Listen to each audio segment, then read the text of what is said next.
Hey everybody, I know it's been a while. Uh, there's just so much that's been happening, and I hope you've seen the other videos before you watch this one because this is the latest so far. And anyways, I wanted to do another video just so that you guys can see how much has changed, not just through the books, but on a personal basis. And so what I did was I just asked a few people. Oh, by the way, you guys have been sending emails and they're just incredible, and I appreciate that so much. It means a lot. um, Also, like I've been wow, there has been so much that's happened since the last time I did a video. So I thought I'd just throw some stuff in here and see where it goes. There's I've been on several other podcasts, which you can see on my Facebook page. But lately, I just did one with Journey to Truth, and those guys were awesome. And they were able to ask a lot of really good questions that I was able to put out there. So, um, anyways, I threw some questions out to some friends of mine, and to see what it is that maybe I could write about, or I mean, talk about. So this is pretty cool too, because one of them's a little kid, and she's really cool. So let's see here. All right. Gonna have to use these readers. I'm getting old, I guess. Wow.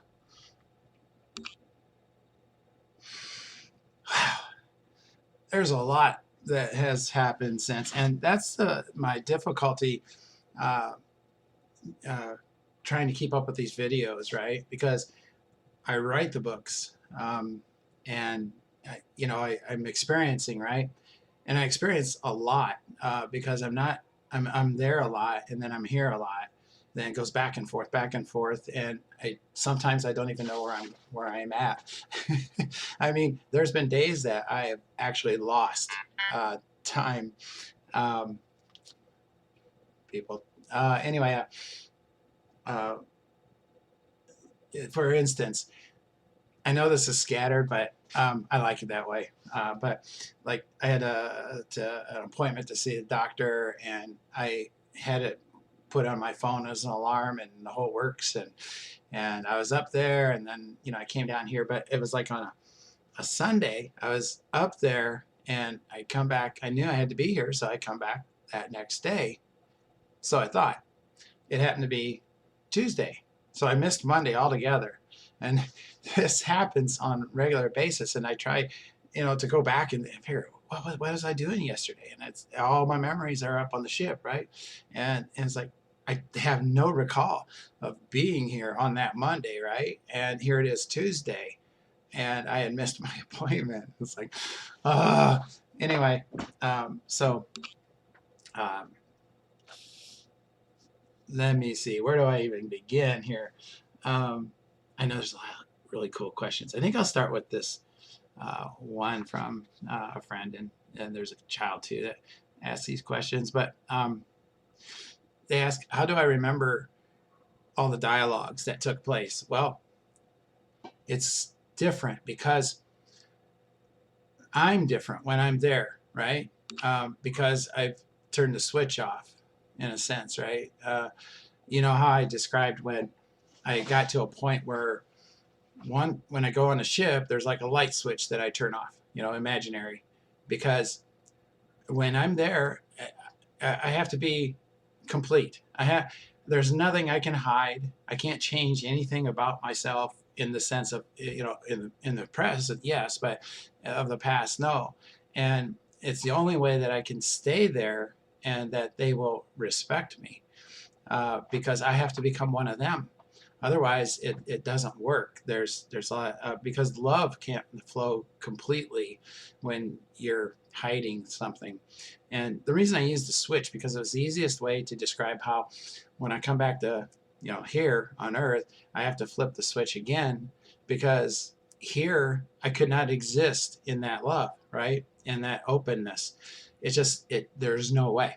I mean, you can disagree with me all you want, just go test it, because we all have to have a different face for each person we meet. Not necessarily that there's anything wrong with that, it's just how things are. and how we have to be. So how do I remember?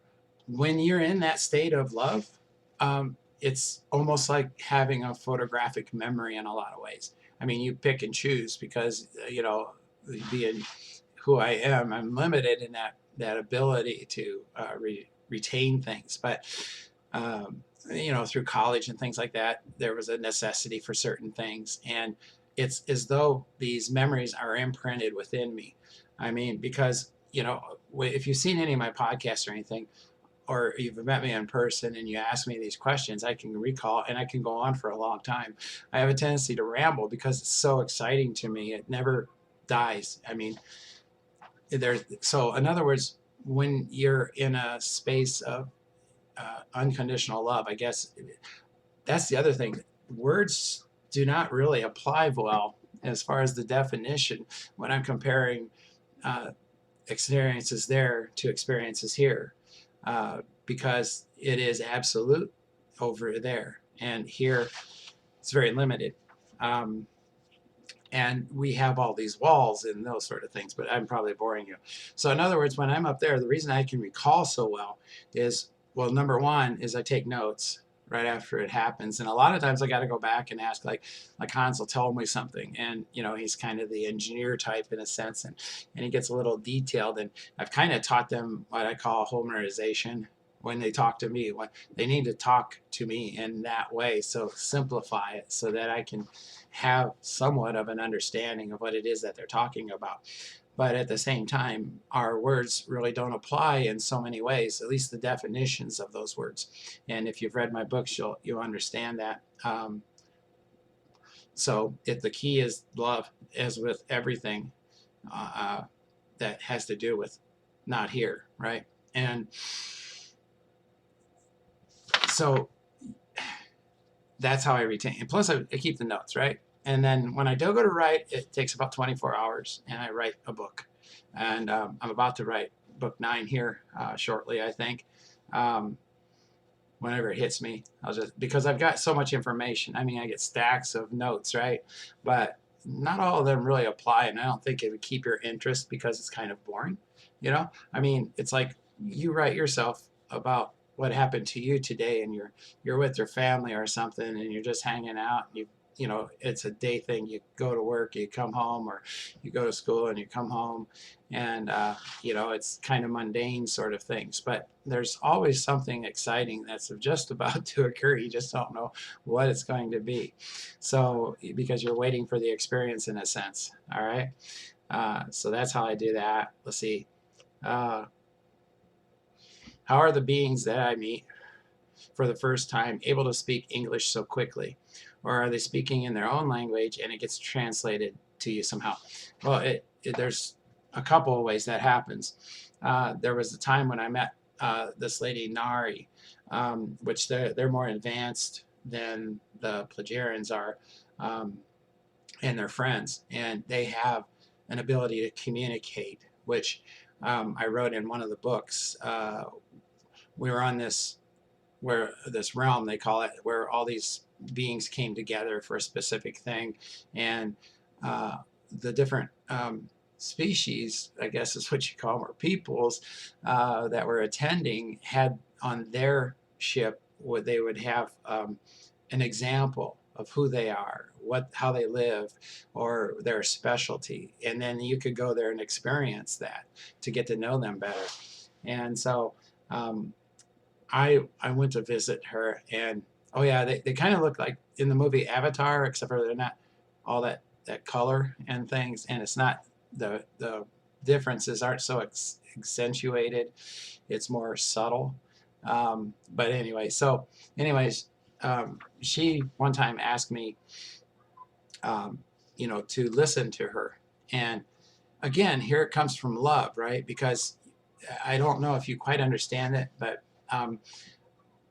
you have to place yourself in that, surrender to love, that you care, and that you're interested, and you truly are. And that way, the interpretation becomes a lot easier. And she explained to me that, because I had asked kind of the same question, is like, how do you guys, figure out my language so easily and such? Most of the beings, some of them can't talk in a way that we can understand. So there's other ways of that happening. There's like this little communicator thing you can touch, and it interprets real time. So it's as though you're having a regular conversation, and it's not being delayed. And I can't hardly explain it, but that's one way. But it's kind of the cheater's way. And what she explained to me was how, like, she was able to interpret mine, that all language has a certain tone and rhythm, and each of those, if you listen long enough, suddenly you can start to understand that language. And it's kind of interesting, because she tested me, or allowed me to try it. And basically, she had me, she held my hand, she was looking at me, and she spoke her language in some words. And she said, "What did I say?" And what I felt was that she loved me, and that she was happy that I was there. And she said, yes, that was it. And it's not necessarily words, right? Because it goes farther than it. It has meaning, and it has symbolism, and you see things and feel things. And it's not like telepathy or anything like that. But what happened was when I listened to her, I came back to Earth, was like so excited, because I'm like allergic to language, right? Even, especially since English is my second language, and people always ask me, what is my first? And I said, well, I don't have one. That's how bad I am with that. And so, I came back here expecting to be able to understand people talking another language here better than I did before, and it still didn't work. But when I'm there with these other beings, because they have created this way of speaking to each other, and in multiple different types of peoples, that it's more common. It has a common thread to it. And so I had never understood Plejaren, and this one time right after that, Semjase is up doing a speech, and I could tell what she was saying. I didn't know, like I say, word for word, because it doesn't really apply exactly as word for word, but what it applies is meaning and feeling. And so, yes, I heard words, right, that I could interpret, but it was different than that. Okay. So if you can follow that, it's something that, there's so much of this, like I said, that's beyond words. But anyway, that's how that works. And then, what is my favorite thing to do on the ship? Be on the ship. That's how I got to explain it, because I never know what to expect. And, it's weird in a lot of ways, because they are so much like us, right? Here I am, in this ship, but it's not necessarily, doesn't feel like I'm in this alien ship, right? It kind of, like, I always describe it as an RV, because the way they lay it out and stuff, way things are set up, and how walls can be removed and replaced, just with the hand, or you can create chairs and things by touching certain places on the wall, which I haven't mastered yet. But anyway, it's being there, because there's so many experiences, and it's like, why it's been so long since I've done this video, right? Another video, is because it's happening so fast. Plus I have a life here on Earth, and then I got other things that's going on. I work the Quest, my charity, and that takes up time. And so a lot of times, I'll be up there and not want to really leave, but I know I need to get back here to take care of things, and because I have obligations here. But then when I'm complete here, I can't wait just to get back up there. Plus, my family there, and they are so entertaining, and it's like it'd be like going to school and being so excited, every moment. Sorry, to know what's new. And one of the things about being there is, every time I go there, at first I used to make fun of it, and I think I made fun of it in the book, just because my sarcastic self. But I've never been a hugger, right, until I really met these people.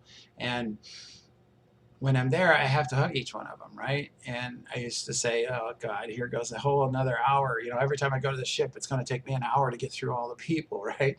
You know, and there's usually 6 of the main family, and there's the white girls, and sometimes the tourist girls are there, but they're not also. So, but the thing is that when you embrace one of them, what you're doing is releasing unconditionally yourself in every possible way. You know, you use the word love, but it's far deeper than that. Again, you know, problems with our language in that sense, because you're giving them everything about yourself in that hug, and you're not speaking it. You know, it's emanating from you because you've released it to them, and they're ready to receive, as well as I am ready to receive from them. So what I've been able to do is use the verbiage, we exchange love and update ourselves on the love that we've missed since the last time we see them. You know, even if it's been a day, you know, there's love that I've missed that occurred. And it's not as though I'm seeing a scene, or they, you know, are experiencing or having a fun time with somebody or anything like that. What I'm feeling is what they felt in that period, the height and the amount of that, right? And so, anyways, that's my favorite thing to do on the ship, is just to be there, because so many things happen, right? As you can see in my books, and that's only a small part of what my life is there, and especially the coffee. Their coffee is the best. Let's see here. Uh,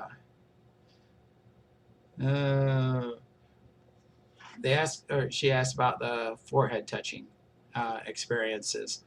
Um, have you tried it with others besides Samjase? Can you have them with humans, other humans? And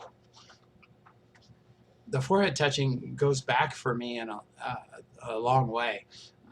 This started happening when, you know, I was in the Buddhist temples and, you know, studying there and everything, and it was a way of sharing consciousness, where you would touch foreheads together. And you know, there's been other customs too that are pretty common, you know, where you take someone's an elder's hand and you raise it to their head. And now I'm kind of like an elder, so anyway, it's a show of respect, and it's a sharing of consciousness. So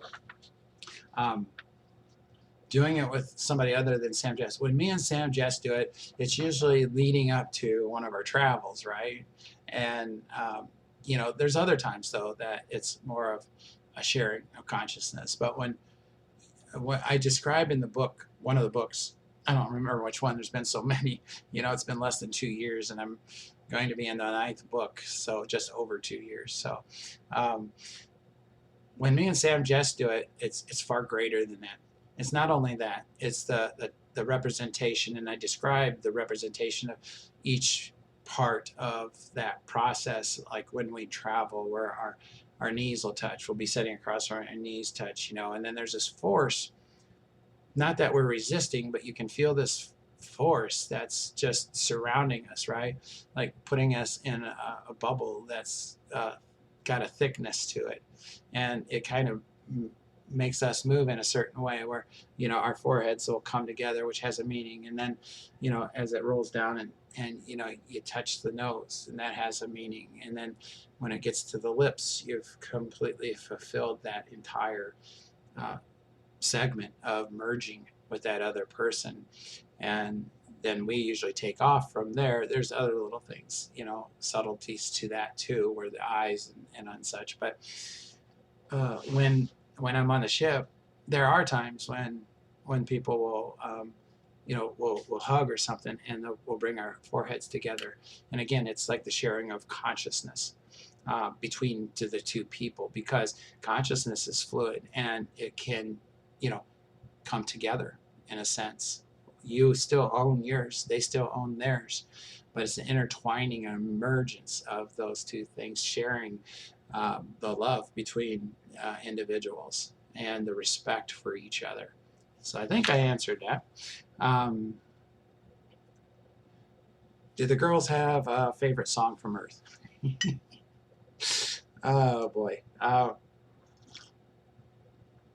And I think it was the last book I wrote. It talked about we went to this Halloween party just like we did previously, and they wanted to go as I think it's Oakton, it's called. It's a Siberian uh, band, or whatever you want to call it. Like they sing ancient songs and songs that they've created now in the ancient ways, things like that. And it's more of a like a chanting and a throat singing, and they use all these odd instruments and stuff, and it's just absolutely beautiful. And the tourist girls in Semjase have really gotten addicted to them and their costumes. So we actually performed at this Halloween party while they sang it, and their abilities to mimic songs and sing, and it's incredible. It felt like I was right there with that musical outfit. But when they come here to Earth, they're addicted to the 80s music. There's nothing in particular about any one song, but they're totally addicted to the 80s. The music, when we get in the Jeep now, they've gotten comfortable in a sense of being in the Jeep. And so that first thing they do, especially like Snake Lady, she's there, she's got to take over the radio and has to find that 80s channel. Luckily, I've got it programmed in my Jeep so that they don't have such a difficulty, but it's fun watching them. So yeah, they just love the 80s. And when we're on the ship, and a lot of times that, we'll just sort of somehow find all of our way and go into the bar, right? I've created, through me, they've created, like in the I call it a holodeck, for lack of better words, but that's the best way to represent it. And so there's a program that I used that they helped put in that is a little bar, just a mini bar, enough room for all of us, And so when we go in there, that's what they do. Right away, the ladies, not necessarily the guys, but the guys like it, but the ladies go straight for putting on the 80s music. So hope that answers that. But no particular one song, let's see. So yeah, and that is part of all of this. Now, another thing I wanted to catch you up on is, like, when I write these books, I write as I know it and learn it, right? And a lot of them are what you would say is nuggets, especially like sensing. People talk about how they want something, and but I always go back to the thing about like prayers. When prayers are answered, people see it as a miracle, right? It doesn't matter what your belief is when you're seeking something, and when it's answered, you see that as a miracle, but not necessarily true. Yes, but all prayers are answered. Every single one of prayer is answered, but when we don't see it unless it's exactly what we thought it was, and then we call it a miracle. Because when we pray and we throw all these words out there and everything, we're not necessarily praying for what we're saying that we're praying for. And what we truly want is what we receive. That's why every prayer is answered. But it's less noticeable, I guess, is the way you would say it. And so as I write these books, the sensing is one of the major parts of it. It's part of the nuggets that I leave in there that I found valuable in my experience with them. And again, I like to remind people, this is my experience. I'm not comparing it to anybody else's experience. It's what I know to be true for me, because I am actually having this relationship with these groups of people. So anyways, that's what I share. So I don't argue with anybody about what they believe or anything else. So, and so where sensing comes in is love, right? You have to have, that's the magic. And see, that's the thing that a lot of people, I don't know if they quite understood, because when we see something like, this, not a magician, but real-time things, like somebody walking through a wall or somebody levitating, and I've witnessed these things before I really was aware of, like now, and it's that we are so, that's one thing that the Plejarens have spoken to me about. It's like how unlimited we are and how we just seem to tend to limit ourselves. And you have to be able to go beyond the brain, because the brain is fallible and it needs something, a reference, in order to understand. And that's what I'm going to get into too, which is what I've been learning. But essentially, I think it was one of the first books, if not the first book I talked about. That was one of the things that they've taught me. It's about sensing. And it's so simple. Well, it is and it isn't, okay? It's kind of funny. Some people have asked me about it, and I told them about it. And here's the steps, right? It's really simple, but we can make it difficult. We can get in the way of it. First, you want to just relax and be in a position that you're relaxed. Doesn't matter what it is. And what you want to do is you want to feel a sense of some like warm ball or a blob or whatever that enters in through your skull and then down your body and out your feet. And then it comes back and it does it again.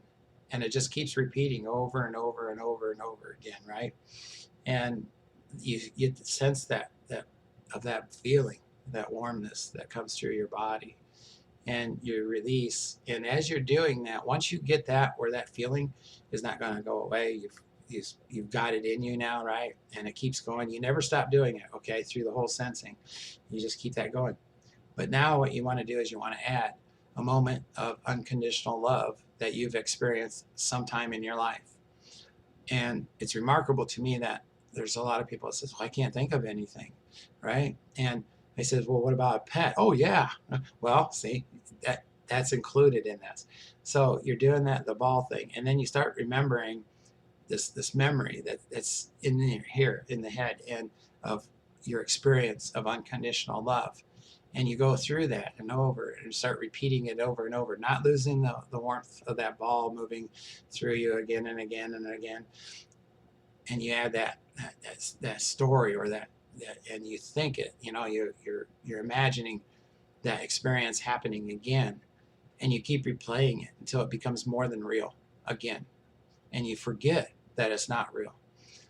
I have a go-to, and since then I've had additional ones since I've been with the people, but it was my first rescue where this little girl, she was like 4 years old, 5 years old, and it was my first rescue, and officially in a sense, and we had taken all the other kids out, and it was horrible what I was witnessing. Especially, it was for my first time. I mean, kids hiding inside the walls. You imagine the wall in your house, that 2x4.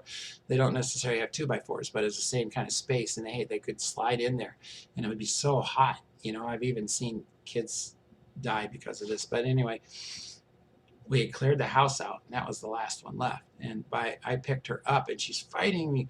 She's scared, and she don't know the difference. And I'm wearing this garb, that scaring her. And so I don't let her go, and I go out. We made a hole in the back where we're leaving and getting into this van, and it happened to be that the van was stuffed, and there was nowhere to put her. So she had to sit on my lap. And so I just held her on my lap, and, we took off. And then it was a long drive. It was going to be about 3 hours. And I'm thinking, geez, how long is this going to, what's going to take place here?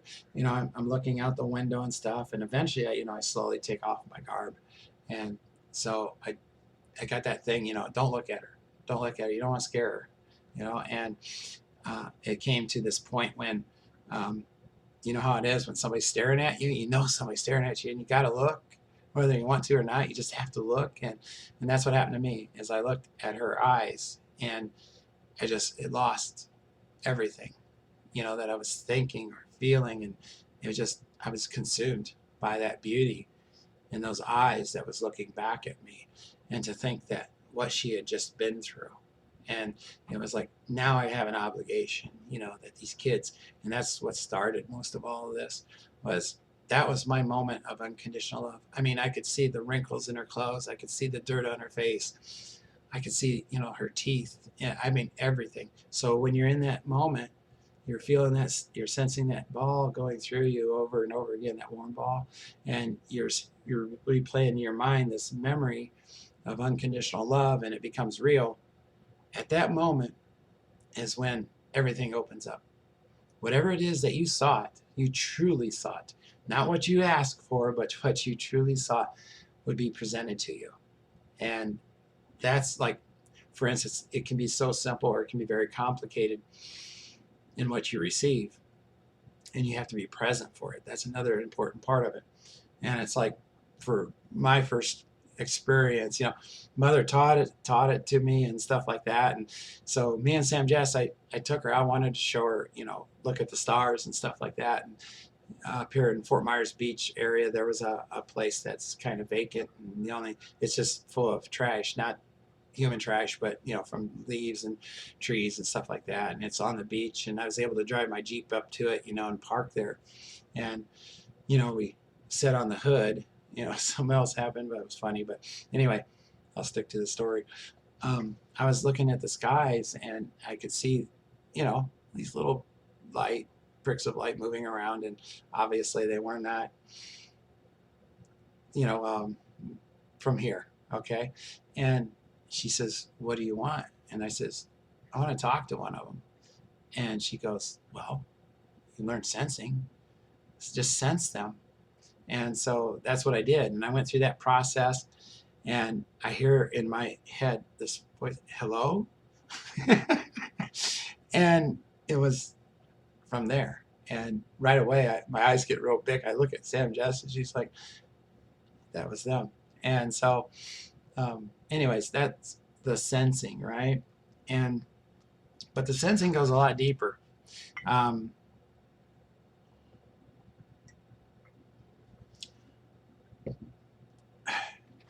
So much information, and I've already been talking, what, half hour. Let's move to something that will bring it back and bring it together here about the sensing.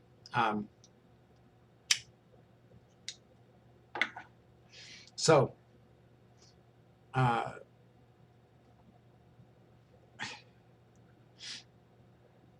life and death. One of the things that I learned, I may have talked about this in one of the other videos, but I know I went into detail in the books.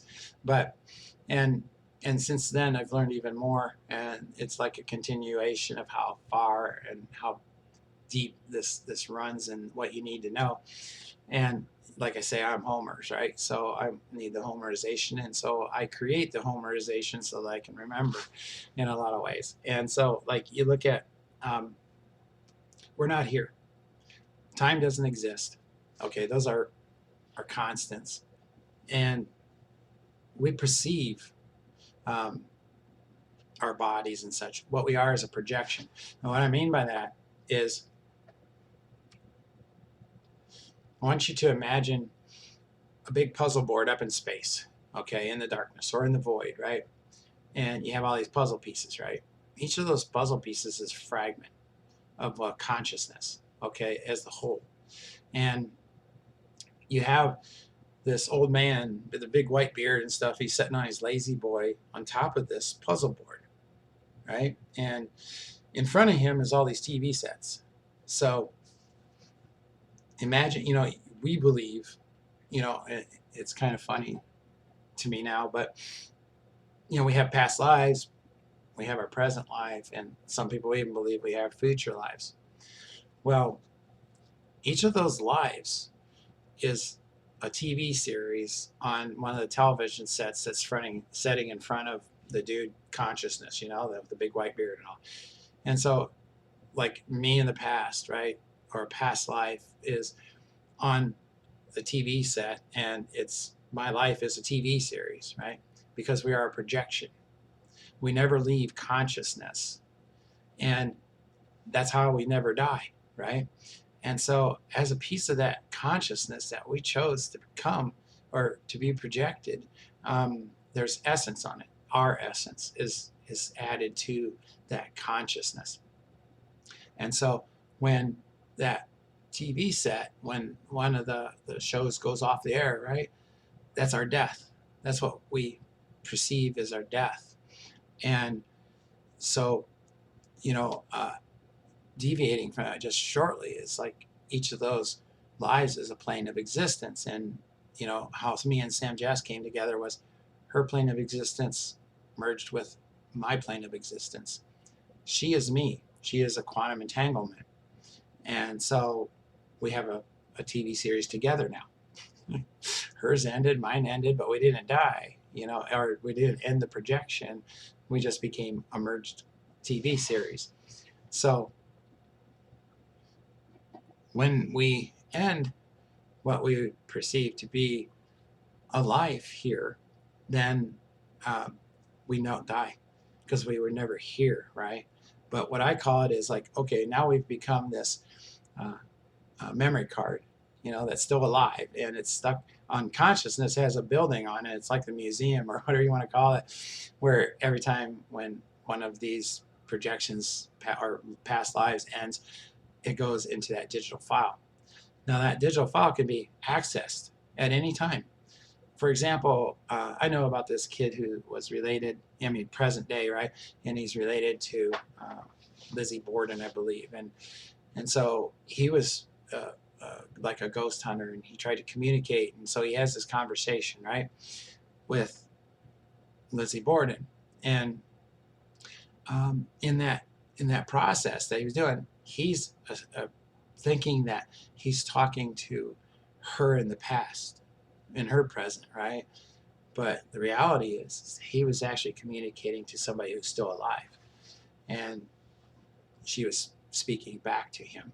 And so there's been experiences that me and Semjase have had where we met her mother, and not only did we meet her mother in a non-physical way, but we also had met her in a physical way. But it wasn't here. And it was in another place similar to here that also exists, which is going to lead me to that point too. So in other words, that's how that process works. Now, and when I started to really go deeper in this, it's like each of those planes of existence is a life, right? And we only see, for most of us, okay, at least me, when I hear past lives or future lives or whatever, I always think of being human, right? Or, you know, I've even heard some people I haven't experienced, but being an animal or something else, right?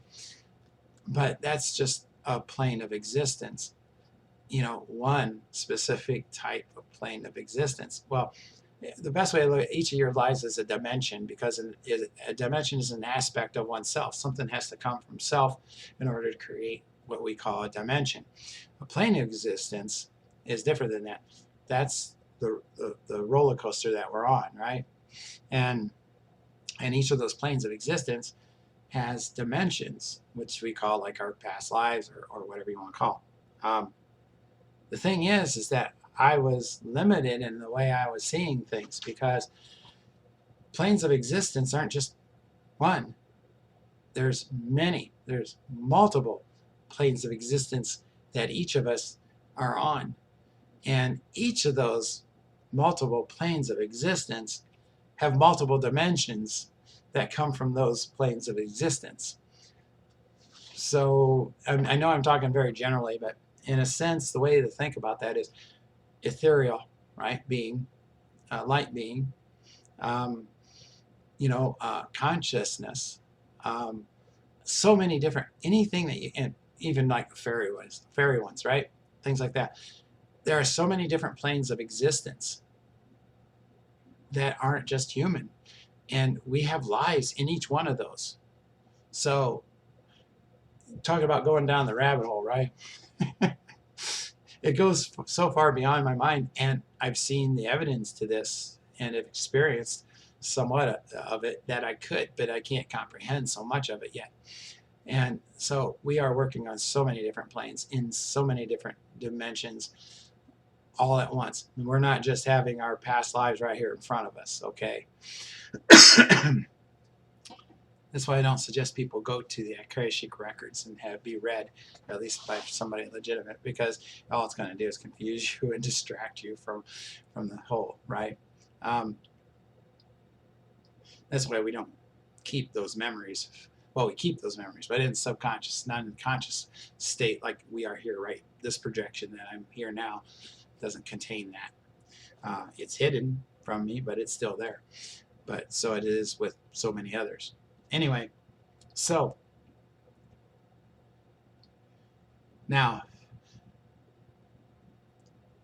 going even deeper now, I was having this conversation with Laura because there was there's been a lot of people that's told me that they were having this beautiful experience, because there's so many ways, right? You can have a physical experience, you can have a mind experience, there's just so many possibilities in the way that you can experience another person consciously through the sensing. And so I was talking to Laura because she's like if you know Gilligan's Island, she's like the Marianne. Everybody loves her, right? And she's always there for you. Anyway, I have this tendency, by the way, she'll be in her room and I'm on ship, and I'll be moseying around looking for something to do, and I'll see her working away at something in front of her, and she's actually made a bench that's big enough for 1.5 people. So what I'll do is I go sit next to her and she'll ignore me, and I keep moving over like this until she pays attention to me. Anyways, I got off topic. I was asking her about that, right? This about people having experiences with them, and if they're conscious of this. And not that I doubt anything, because there's so many things that there's nothing I can't believe anymore from what I've witnessed and experienced with these people. And so I was asking her, do you know this? Or are you aware of something like these things happening, to you, and or people contacting you and sorts. And so she explained to me that, when they take their 20-minute break, it's like once or twice in a 24-hour period is all they need, right? And then they go back to working. And she says when she goes into that state, that she is aware. And many times, sometimes she's not hearing anything or having any conversation or any interaction with anybody or a being. But other times, there are multiple ones that she's having, that she's conscious of. And she said sometimes there's so many she's not conscious or aware of all of them, but she is who she is with each one of these contacts, that she merges with them in the consciousness, in many different ways, right? But she's not always aware of all of those that are taking place.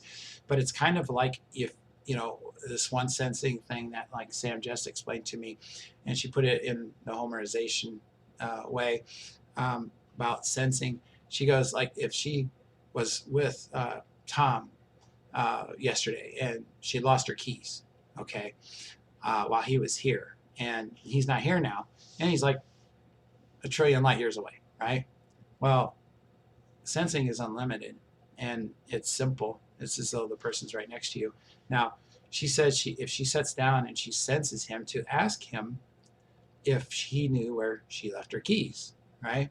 Well, Tom's off doing something else, and his mind may be totally occupied in doing whatever it is that he's there for, or it may not. But it doesn't matter. She'll sense him and speak to him and ask him those questions. Now, it's not mental telepathy; it's sensing. Um, so he asks, or she'll ask, "Do you remember where I left my keys?" Now, if Tom, either he's aware or he's not aware of it, it doesn't matter. If he knows where the keys are, and he wants or would ask her if they were face to face, and she asked him that, and if he would answer her without any hitch or whatever, then his conscious or subconscious will tell her where he knows the keys are or where he doesn't. And so that's part of the sensing. And so you can imagine having multiple experiences at the same time while you're in this solid state, right? And you can be aware of so many and not so many, right? So that's part of that. Now, Um, recently, you know, love is a big part of this, about the sensing, because you have to be without anchors. And that's hard for a lot of people. And oh, I got to bring this up. You know, I had a person one time ask me about this and about sensing and how to do it. And so I said, well, when you get that, then let me know, right? You need to go through these three steps in a sense. You know, the ball, and then seeing this unconditional love, it becoming real, and then what happens. And then they got back to me a day later and says, okay, now what? And that just explains to me that they weren't there. Um, you know, they didn't make it, because you have to give of yourself, all completely, you know, everything into this, and believe in it and love it. Love is the very necessary key to all of this. And by sensing, when you open that door, you've just unlocked the universe for yourself. And what will happen to a lot of people, they don't believe it, right? That they just did that. And so they start making up stories about, oh, well, I was just imagining this, or I was imagining that.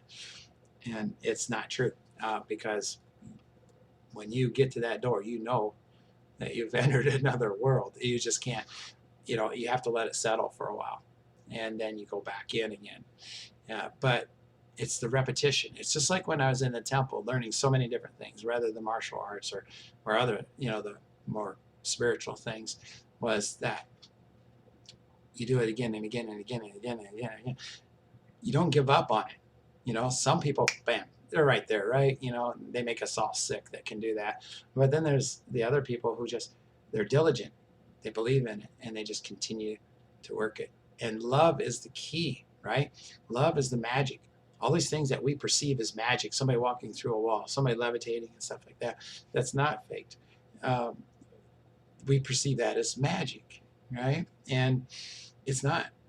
It's our ability. It's that we need to fill the rest of our mind that has all these empty spaces in it, because we're only using a portion of it, right? I mean, we use it all, right, in one way of speaking, but we don't fill it all the time. We don't have a complete full, because your memory starts when you're born, and or even before, and it extends to your death and beyond, right? And so there's plenty of space up there. But if we put in files that really don't have a lot of meaning to it, we can get all the empty space that we can fill with love, and in however you see that. And love, the more that you put the love into the mind, and you're freed from all these other things, these things that are habitual that we have here, that we contend with on earth, then once you reach that point of filling that mind with love, magic starts to happen. You start to have these abilities that you didn't know before.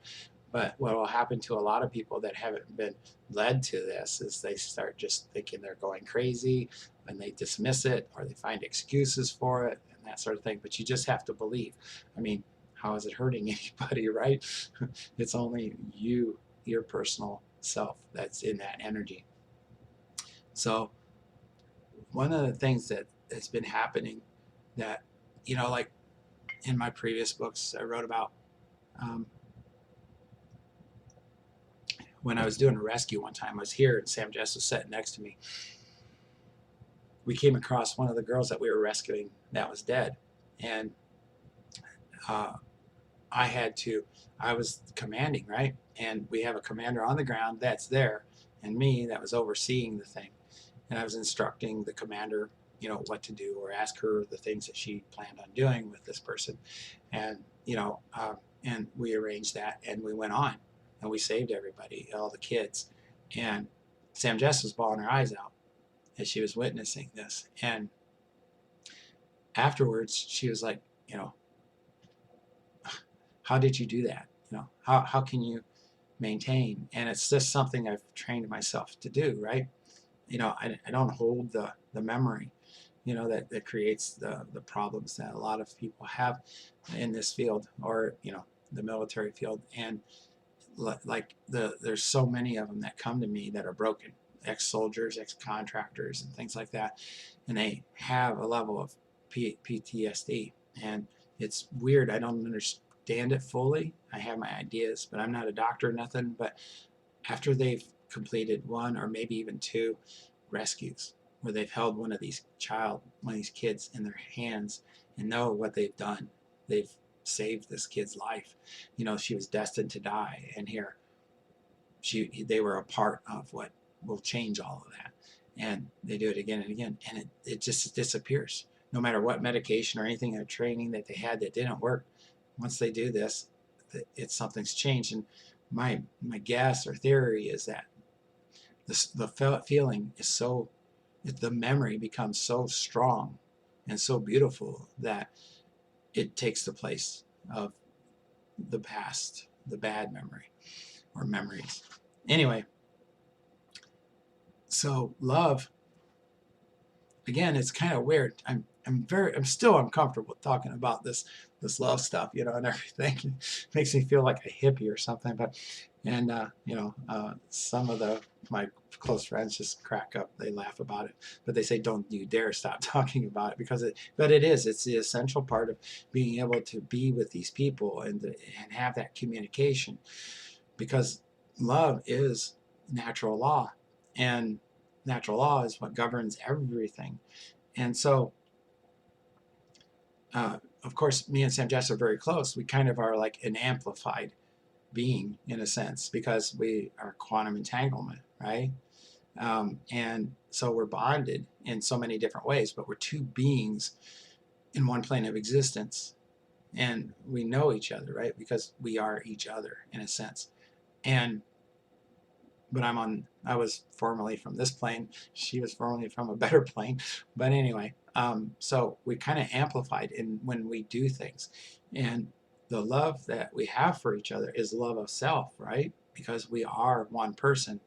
And a lot of people cannot follow this or can't quite understand the intimacy and the love and how all this connects, because the words are not adequate in our language in order to really describe what happens between not only the rest of the family, but between me and Semjase, since we are the same person. And so there is an intimacy in the sense of the bonding, how close we are and how much we love each other. I love just as much the other people in the family up there, but between us, it's something beyond. And when she witnessed this experience that I was having, she's like all worried, you know, that I'm going to lose my mind or that something was wrong with me that I didn't feel. I did feel. It's just that something had to be taken care of. And there was other kids there too, right? And so my job is to complete the mission. And so it's my team. And so she takes me to Snake Lady. Snake Lady is kind of like an alien spiritualist, I guess, or healer in a way. And she started taking me through this process. If you've read my books, you've probably, I'm repeating, but it was about blending the mind, because when we think logically and emotionally at the same time, it's far better, right? And that way we can access the mind, which also comes later. But she took me through so many processes and a healing in a sense that was horrible. It was like going to hell.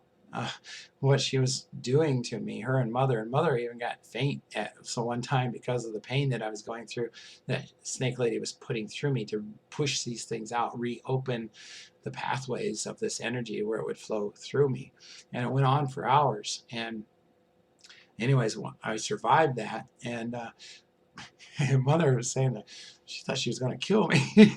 But anyways, my trust and my love was there. So it allowed me to be accessed by her. And so then she takes me on this journey. And, you know, Semjase was tagging along, of course. My family's like helicopter parents. They just never leave me alone. And she took me through this process, explaining to me, like, they don't have sex except for a very tribal type a ceremony or something like that. And what they do is, you know, there's a different way of going. It's in my book, right? Basically test tube in a sense, right? But when a woman is impregnated, it's 3 days that becomes a being. You know, it's still cells, but at that point, the cells have aligned themselves and start to generate from A, right? That's the beginning, 3 days after insemination. And so she was taking me through like a rebirthing process in a sense, where we're swimming. I mean, we're doing this physical thing where we go down into these different layers and levels in this pool and different things, where she's taking me back through the whole process again, like reintegrating this into me so that my mind is blended, right? The hemispheres have become one rather than working individually. And I always used to talk about that as like, you know, both of them are equally as important. Females come from the emotional and the men come from the logic. You know, of course, this is a generalization, but neither one is better than the other. They both are great, but they work better when they come as one, right? And so, anyways, she brought that to my forefront so that I could access my mind better. And then I went through so many processes that I've been down this road with the brain versus the mind. When, you know, there's an example that I use, I don't even remember exact circumstances, but it may even be a story, but I don't think so. It's about when the Indians were seeing ships come in to the land, and they had never seen a ship before. So they didn't see them. And it wasn't until the people got out of the ships that they had a reference to. So they recognized that, okay, as people. So it's the way the brain works. When we think we are looking for a reference, our brain seeks a reference so that it can create the story, right, for us to understand what is taking place. If we don't have a reference for it, then it's got to make things up, because the mind and the brain then become conflicted. And so that's what happens to a lot of things. Like somebody has a horrible experience about something they had no idea of before, that is a new experience to them. And so all they get out, right? They exit that experience. And what happens is when they're trying to recall it, and if they want to desire to recall it, they only have this little bit of the memory. And so what they see in that memory is petrified. They're horrified of what they witnessed and started to experience. So what the mind or the brain does is it tries to fill in the rest. And if it only has negative, then the rest of it becomes negative too. So that memory becomes traumatic. And so that's where the brain and the mind are different. And like with my experience with Semjase, you know, when I'm with those people, no matter where we are or what we're doing, whether they are with me or I'm with them, I was having a hard time. I know how superior they are to us, right? The intellect and everything else, but it was like so hard to see the difference. And then I started to recognize something. It was like, why are they putting up with me, right? And because, you know, who am I, in a sense, right? How can I compete, you know, in a sense, to their their intellectual pride? Anyway, you get it. So then I started to realize that when they're with me and I'm watching them experience new things that they didn't know of before, it's fun to really watch them, and it's exciting to see how they react to these different things. And then I realized suddenly that's what's happening with me. They enjoy, because my appreciation and the love that I give them for the things that they show me and help me experience or learn, they love watching me do that. And it's the same. So when I'm in charge, right? Well, you know, me and Semjase reached a certain point where we went into this recently. With my mind, you know, we had a body swap, okay, in that, but where we switched bodies, and it was extremely awkward. And I had a little bit problems standing and everything else, and then I was having conversations with other people in the family after we've had this body swap, and I start to see in my mind like these 3 different mathematical equations going on and being solved as I'm having a conversation while I'm trying to get my balance. it's because I was in the mind. And I realized that's their superiority. It's because mind reacts, brain thinks. The mind is supposed to react to it so that the brain can process it. Okay, the mind also allows the brain to find reference where there wasn't one before. So we have to come from the mind first and let the brain do. The brain is an organ. The brain does what the mind tells it to do. If the mind isn't telling it what to do, or the mind doesn't react in a certain way, then the brain can't process it, or it doesn't have reference to. So it's got to make crap up, right? So you can kind of understand if you think through it. I think you'll understand what I'm saying. And so we have to be mindful and brainless in a sense. But the mind is what reacts. So when they are taking on a project or something, they're reacting and trusting that reaction to guide them because of natural law. So it's the path of least resistance, right? And so that's how they get so addicted to this work. It's entertaining, it's fun, and they're learning something, you know, and they're applying those things. And like for us, if we were in the mind, we'd probably be ready for contact. But the mind also helps us love, because that's the first reaction we have. That's part of our nature, is to love. And you know, we get lost along the way because we get stuck in the brain. They took me to this, I don't know, I have another word for it, a psychic. It's not really a psychic, but a Plejaren type person who can see through into people and help them find ways of adjusting certain things. So now I've had all this like training in the mind and the blending of the mind. And they take me to this person who explains in detail everything about how the interaction between the mind and the brain work. And then I wrote about it. I think that's going to be book 9. Anyway, you know, it's like, oh God, it's so big. Essentially, you know, like there's no such thing as mental disabilities in people. What it is that we haven't maintained the brain. You know, we have to clean it up now and then. And, you know, you look at all the nerve endings and everything that's spread out, they look kind of like trees, right? Sometimes when those trees die, as we advance in our life, you know, through different things, some of those trees die, right? Well, we need to go in and clean it out. And I can't really explain in words how you do that, but it's maintenance. It's about understanding yourself and understanding the mind and loving yourself. And anyways, I go into detail in the book about it, or in the notes that will be in the book. And so that's something to know. But what has happened for me, once now I've had this, it just keeps advancing, right? Like I say, I write the books about what I know at that time.